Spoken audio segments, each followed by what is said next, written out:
Hello बच्चों, चलिए प्रश्न को देखते हैं। तो दिया गया प्रश्न है कि कोई धातु ऑक्सीजन के साथ अभिक्रिया करके उच्च गलनांक वाला यौगिक निर्मित करती है।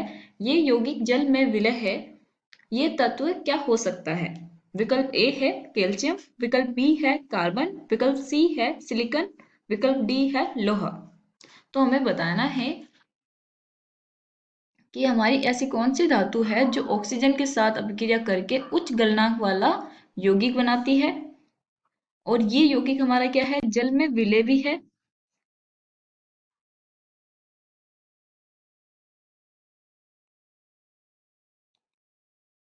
तो ये तत्व कौन सा है? विकल्प हमें दिए गए हैं, सही विकल्प का हमें चुनाव करना है। तो सबसे पहले हम क्या लिखेंगे? मुख्य अवधारणा। मुख्य अवधारणा, तो वो क्या हो जाएंगे? धातुओं के गुणधर्म। धातुओं के गुणधर्म। तो अब हमें पता होना चाहिए कि धातुओं के गुणधर्म कौन कौन से होते हैं, वो किसके यौगिक के साथ कैसा बंध बनाते हैं, और उनका गलनांक और क्वथनांक किस प्रकार से होता है। तो चलिए हम देखते हैं।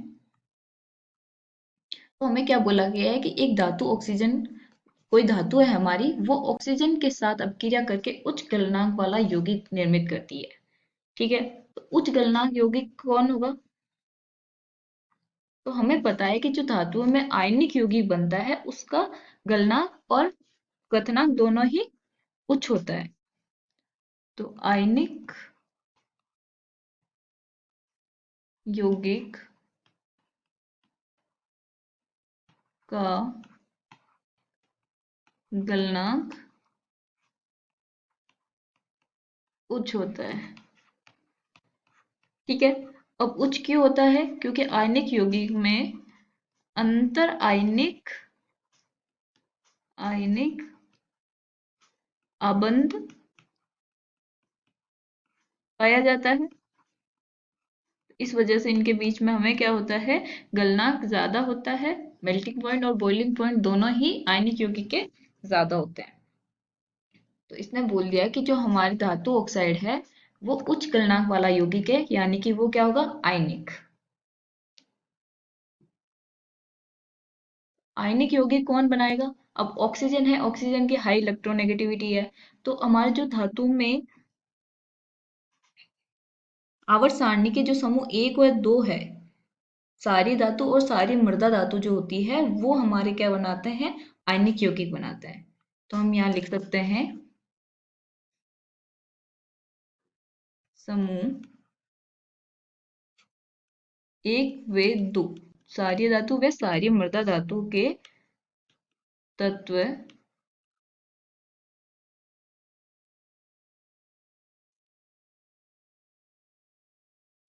आयनिक यौगिक बनाएंगे।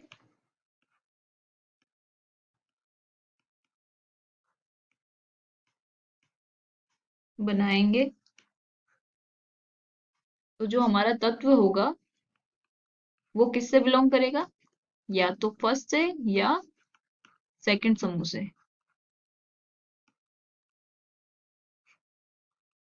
अब देखिए यहाँ पे फर्स्ट, इसमें क्या क्या दे रखा है, कैल्शियम, कार्बन और सिलिकॉन और लोहा। और इसमें एक और दे रखा है क्वेश्चन में, यौगिक जल में विलय है। तो जो हमारा, अगर मैंने मान लिया कि इसमें जो विकल्प है वो कैल्शियम किसका है, समूह दूसरे का, कार्बन चौथे समूह का है, और सिलिकॉन वो भी 14 का है, और आयरन आप हमारे डी ब्लॉक के,